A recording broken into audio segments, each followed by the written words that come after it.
I'd like to begin by acknowledging Homeland Security Investigations New York Special Agent in Charge William Walker, who's here with me this morning, NYPD Inspector Igor Pinkasov, and Detective Michael McCaffrey of the NYPD Financial Crimes Task Force, and Nassau County Deputy Sheriff Investigator Michael Sloma, who also partnered on this investigation.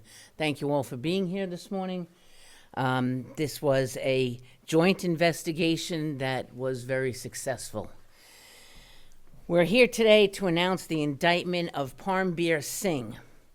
After a search warrant was executed at his home on November 20th in Floral Park by my office, Homeland Security Investigations, the Nassau County Sheriff's Department, and the NYPD revealed a makeshift workshop for the construction and assembly of ghost guns. This joint task force investigation began after Singh was identified as an alleged repeat buyer from multiple online gun part sellers. Over approximately 19 months, Singh allegedly made dozens of purchases for firearms-related items online and had them shipped to his home here in Nassau County. And the receipts paint a clear picture of what this defendant was up to. He was ordering night sights, slides, magazine extensions, lasers, and flashlights, all for Glock pistols. Parts that, if assembled correctly, could potentially build working ghost guns. As we investigated, we learned that Singh did not have a permit for pistols of any kind. And in fact, we learned he was on probation stemming from a September 22nd violent felony assault conviction in Manhattan, making him ineligible to even own a gun. We applied for a search warrant and executed that warrant on November 20th, 2024. Inside Singh's home, investigators located several hidden compartments, or traps as we call them, concealed within floating shelves, one of which was on the defendant's bedroom wall. You can see that up there.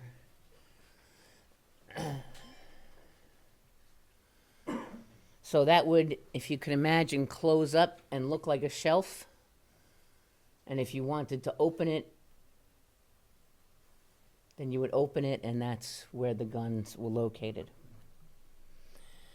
In those compartments, we did find 2 completed and loaded ghost guns. Next to one of the ghost guns was a small sign that read, "I prefer my guns undocumented and untraceable." And into one of those untraceable guns, where the serial number should be, the defendant allegedly scratched his own unique and vulgar calling card, which read an expletive ATF. You can see that there. Scattered throughout the rest of his home were tools and other items for the creation of an amateur gun maker. A 3D printer, which you can see right here. That's what it looks like. And various ghost gun parts, including completed pistol lower receivers, high-capacity magazines, and even a manufactured lower receiver for an assault weapon was found at the home.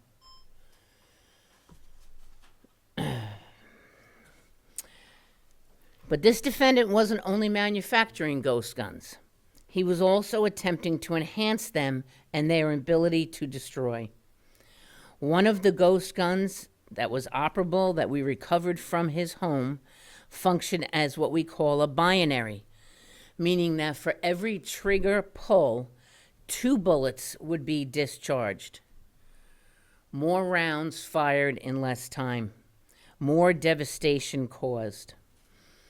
Investigators also recovered 2 switches, or rapid-fire modification devices. These switches are used to convert a semi-automatic pistol into a fully automatic weapon capable of firing off multiple rounds without manually reloading with the single pull of a trigger. Singh was indicted for multiple counts of second, third, and fourth degree criminal possession of a weapon. He was charged with criminal possession of a rapid-fire modification device for those switches. That charge in New York State is only a misdemeanor for a device that can effectively turn any gun into a mass-killing machine. On the federal level, that same switch device is classified as a machine gun by the ATF, and it doesn't need to be attached to a firearm. The federal charge is a felony, one that can carry a lengthy prison sentence up to 10 years. We have charged Singh with multiple felony counts in this indictment, and he faces up to 15 years in prison on the top count. But for the possession of those switches alone, his maximum sentence would only be 1 year incarceration. It doesn't make sense. As our legislators head back to Albany for the upcoming session, I urge them to revisit our New York State gun laws. There is no reason for that kind of disparity between the state and federal law, not on this pressing and dangerous issue. This is the second time we have recovered operational rapid-fire modification devices in Nassau County this year. We believe they are becoming more prevalent in our area. The time to act is now, not when the problem is at a tipping point. My office and our partners here are doing our part to go after the criminals making these illegal weapons. We've had 271 gun seizures this year in Nassau County. 95 of those seizures were done with our partners at HSI. Together, we have also seized more than 10,000 rounds of ammunition and 36 high-capacity magazines this year. We are making progress. We are making the streets of Nassau County safer. But we cannot get complacent or let our efforts up. Just yesterday, NYPD Commissioner Tisch said that the suspect in the murder of the United Healthcare CEO, Brian Thompson, was in possession of a ghost gun that may have been made by a 3D printer, which you see here in front of you. The proliferation of ghost guns in this state and across our country is dangerous and disturbing. These weapons can be made anywhere by anyone at any time who has the right tools and a little bit of know-how. The 2 ghost guns that we recovered could easily turn into more if we don't stop these gun makers in their tracks. We will keep the pressure on and rid these illegal guns from our communities. That is my promise as your district attorney. Would you like to say a few words? I would, ma'am. Thank you. You're very welcome.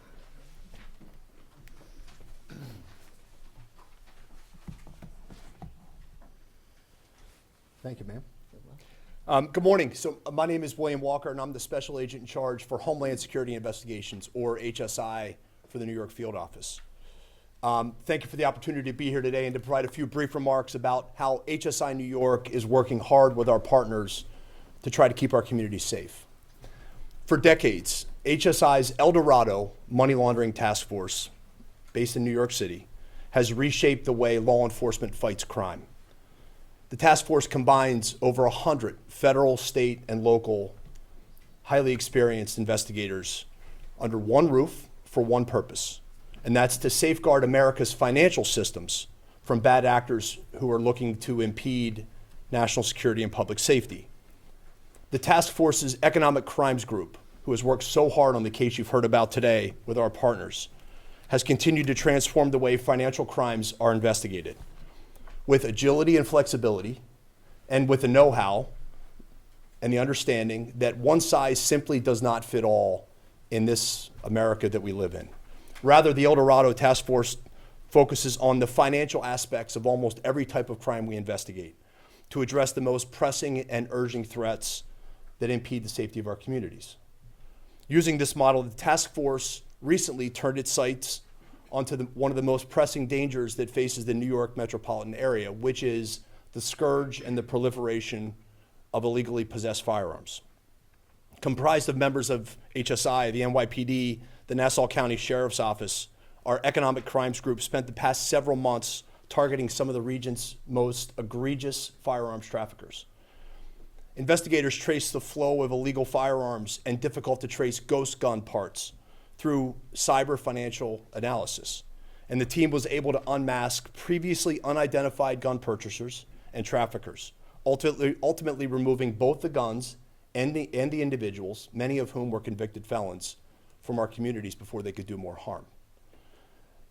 In the last year alone, the group's efforts have resulted in the seizure of over 200 illegally possessed firearms, including rifles and ghost guns from the streets of New York. Before me today, you'll see the fruits of their most recent work. The DA has already gone into specifics about what was seized, but the prolific nature of what is in front of you is what is encountered regularly by this team when they go about their work.